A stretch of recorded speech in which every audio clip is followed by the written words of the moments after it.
In the grand, violent theater of 16th century Europe, few figures cast a longer or darker shadow than Catherine de' Medici. She was an Italian noblewoman thrust into the heart of the French court, a mother to 3 kings, and for nearly 30 years, the most powerful woman in a kingdom that was tearing itself apart. Her name became synonymous with intrigue, assassination, and poison. History branded her the Black Queen, a Machiavellian villain who supposedly orchestrated one of the most horrific massacres of the age. But behind the legend, the truth is more complex, and maybe even more terrifying. This is the story of a ruthless politician who was also a tireless negotiator for peace, a lavish patron of the arts, and a suspected architect of mass murder. A calculating ruler who used her own children as pawns in a desperate game for survival. She wasn't born a monster. She was made one, forged in the fires of personal humiliation and political chaos. It's late August 1572 in Paris. The city's bells are tolling, but not for prayer. They're ringing for a slaughter. The streets, slick with blood, echo with thousands of screams. Just days before, the city had celebrated a royal wedding meant to heal a divided nation. Now, a frenzy of religious hatred has been unleashed. At the center of this blood-soaked storm, in the Louvre Palace, stands one woman, the Queen Mother, Catherine de' Medici. History would forever chain her to this event, the St. Bartholomew's Day Massacre, labeling her the Serpent Queen, a puppet master who ruled through death and deception. But was she really the monster her enemies claimed? Or was she a pragmatic leader, a protective mother pushed to the absolute edge in an age of unforgiving brutality? To understand the Queen blamed for such a horrific act, we have to go back in time to the vulnerable orphan she once was. Catherine de' Medici was born on April 13, 1519, into the most powerful and illustrious family in Florence, the very heart of the Renaissance. Her father was Lorenzo de' Medici, Duke of Urbino, her mother a French noblewoman. For a fleeting moment, she was the heiress to a world of unimaginable wealth, art, and influence. But that world vanished before she even knew it. Within a month of her birth, both of her parents were dead. Her mother from a fever after childbirth, her father from illness. Catherine, the so-called Duchessina, or Little Duchess, was left a wealthy, titled, and profoundly vulnerable orphan. Her childhood wasn't spent in some quiet palace nursery. It was a whirlwind of political instability and constant danger. As a child, she became the most valuable pawn in the brutal chess game of Italian politics. Raised by a string of relatives, including 2 popes from the Medici clan, her fate was tied to the shifting fortunes of her family. When the Medici were overthrown in Florence, an 8-year-old Catherine was taken hostage, a living bargaining chip for her family's enemies. She was shuffled between convents, a gilded cage where she was, for all intents and purposes, a prisoner. Yet in the strange calculus of her traumatic youth, Catherine would later remember these years among the nuns as some of the happiest of her life. A brief island of peace in a sea of political storms. In the convent, she received a formidable education. The nuns disciplined and trained her, and she developed a lifelong passion for literature and science. She was honing her survival instincts, learning to be observant, humble, and obedient, while the world outside decided her fate. Her value, she knew, wasn't in her mind, but in her marriage prospects. And her uncle, Pope Clement VII, knew exactly how to use her. He saw in his orphaned niece a key to a powerful alliance. The chosen suitor was Henry, the Duke of Orleans, the second son of King Francis III of France. In 1533, at just 14 years old, Catherine de' Medici was married. The ceremony was a spectacle of Medici wealth, a clear message that even though she came to France an orphan, she didn't come empty-handed. She charmed her new father-in-law, the king, a great lover of all things Italian. For a moment, it seemed her turbulent childhood had found its fairy tale ending. She was no longer the orphan of Florence. She was a princess of France. But the security was an illusion. A year after her wedding, her powerful uncle, the Pope, died. The new Pope refused to pay the rest of her massive dowry. The grand political alliance her marriage was supposed to cement simply evaporated. Suddenly, Catherine was just an Italian merchant's daughter in a court of ancient French nobility. Her value had plummeted, and her position was fragile. The game of survival had only just begun. Life at the French court was a masterclass in humiliation, and Catherine was its star pupil. For the first decade of her marriage, she was a queen, in name only. Her husband, Henry, wasn't cruel, but he was distant. He was completely wrapped around the finger of another woman, his mistress, the elegant and intelligent Diane de Poitiers. Diane was nearly 20 years older than Henry, a beautiful widow who had been asked to tutor the shy young prince. Their bond grew into a lifelong affair that completely eclipsed Catherine. Diane de Poitiers was the true queen of Henry's court. She wielded immense power, controlling court appointments, signing official documents, and soaking up the honors and gifts that should have been Catherine's. Henry even gave Diane the magnificent Château de Chenonceau, a castle Catherine desperately wanted for herself. He had his and Diane's initials intertwined on royal insignia. In a final, galling twist, the interlaced initials of Henry and Catherine, an H and a C, formed a perfect D, a constant public reminder of Diane's power. Catherine was sidelined, an outsider in her own court, forced to be cordial to the woman she privately called the whore. Her humiliation was made worse by a crisis that threatened her very position, her infertility. For 10 agonizing years, she couldn't produce an heir. In a world where a queen's primary job was to secure the dynasty, this was a catastrophic failure. The whispers at court grew louder. There was talk of divorcing the barren Italian. In a strange turn of events, her greatest rival became her unlikely savior. Diane de Poitiers, fearing a new, younger wife might steal her own position as Henry's favorite, realized she was better off with the quiet, overlooked Catherine. It was reportedly Diane who encouraged Henry to visit his wife's bed, and after a decade of anxiety, Catherine finally conceived. Between 1544 and 1555, she gave birth to 10 children, 7 of whom survived to adulthood. This flood of royal babies secured her place, but it didn't win her husband's heart.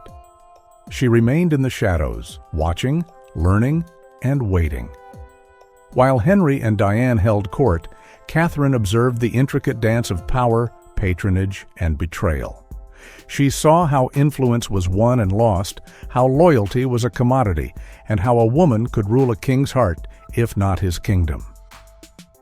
She kept her feelings locked away, a quiet, watchful presence. Then, in the summer of 1559, everything changed. During a jousting tournament, King Henry II was horrifically wounded when a splinter from a lance struck him in the eye.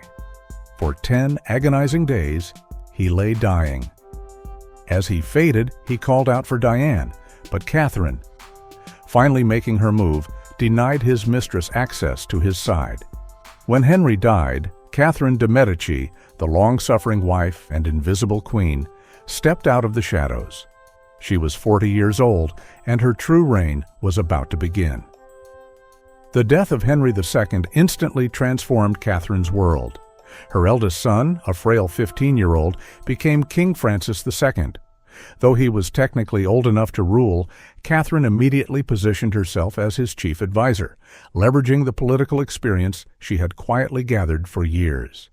But her son's reign was tragically short. After just 17 months, Francis II died from an ear infection in December 1560. The crown passed to her second son, Charles, who was only 10 years old. France now needed a regent, and Catherine was determined it would be her. Right away, she had a rival, Antoine de Bourbon, King of Navarre, who, as a prince of the blood, had a strong claim to the regency. It was here that Catherine showed her political cunning. In a masterful stroke of diplomacy, she cut a deal. Antoine would renounce his claim to the regency, and in return, Catherine would secure the release of his imprisoned brother. Antoine agreed. The Privy Council officially named Catherine Governor of France, giving her sweeping powers. She had outmaneuvered her rivals and seized control. The kingdom she now governed was a nation on the verge of self-destruction. The Protestant Reformation had fractured the country, creating two armed and hostile camps: the Catholic majority, led by the powerful Guise family, and the growing Protestant minority, known as the Huguenots. Catherine, a devout Catholic herself, initially pursued a policy not of persecution, but of pragmatic moderation. Her main goal was to preserve the crown's authority and the stability of her family's dynasty, not to wage a holy war. She believed peace could be found through compromise. In 1562, she took a monumental step, issuing the Edict of Saint-Germain. This decree was a landmark act of religious tolerance, giving Huguenots the right to worship publicly outside of towns for the first time. It was a bold attempt to find a middle path and defuse the ticking bomb of religious fanaticism. But her hopes for peace were shattered just weeks later. On March 1, 1562, the Duke of Guise and his men attacked a congregation of Huguenots worshiping in a barn in the town of Vassy, slaughtering dozens of unarmed men, women, and children. The Massacre of Vassy ignited the French Wars of Religion, a series of brutal civil wars that would bleed France for the next 30 years. Catherine's policy of tolerance had failed spectacularly. She found herself steering the ship of state through a hurricane, playing factions against each other and shifting alliances to keep the monarchy from being consumed. She became, as one historian noted, a tireless negotiator for peace, even as war raged around her. She also began using her children as strategic assets. She understood that royal marriages were the currency of international power. She married her daughter Elizabeth to the powerful King Philip II of Spain and spent years trying to arrange a match for one of her sons with Queen Elizabeth IV of England. Most fatefully, she began planning a marriage between her youngest daughter, Marguerite, and the young Protestant leader, Henry of Navarre. She hoped a union between a Catholic princess and a Huguenot prince could finally seal the peace. But Catherine's faith in compromise was eroding. In 1567, she and King Charles IX were nearly captured in a Huguenot ambush known as the Surprise of Meaux. The royal court was forced to flee in disarray. The event left Catherine profoundly shaken and deeply paranoid. This perceived betrayal marked a dark turning point. Her desire to negotiate began to curdle into a desire for repression. She had tried to be a peacemaker. Now she was starting to consider a more permanent and more brutal solution. By the summer of 1572, Catherine's grandest diplomatic project was finally happening. She had arranged the marriage of her daughter, Marguerite of Valois, to the Protestant king, Henry of Navarre. This was meant to be the ultimate act of reconciliation, a union designed to stitch France's two warring faiths together. In August, Protestant nobles flooded into the staunchly Catholic city of Paris for the wedding. The city was a powder keg of tension, but Catherine hoped the pageantry would usher in a new era of peace. The wedding took place on August 18th. Just 4 days later, an assassin's bullet struck the Huguenot leader, Admiral Gaspard de Coligny, wounding but not killing him. The shot came from a house owned by the Guises, Catherine's Catholic rivals, but the Huguenots immediately suspected a deeper plot, maybe involving the Queen Mother herself. Panic gripped the city. The furious Huguenots demanded justice, while the Catholics, led by the Guise faction, feared retaliation. Paris was on a knife's edge. What happened next is still debated by historians. The traditional story, fueled by her enemies, paints Catherine as the malevolent mastermind. In this version, fearing a Huguenot uprising or just seeing a golden opportunity, She convinced her hesitant son, King Charles IX, to authorize a targeted assassination of the Protestant leaders.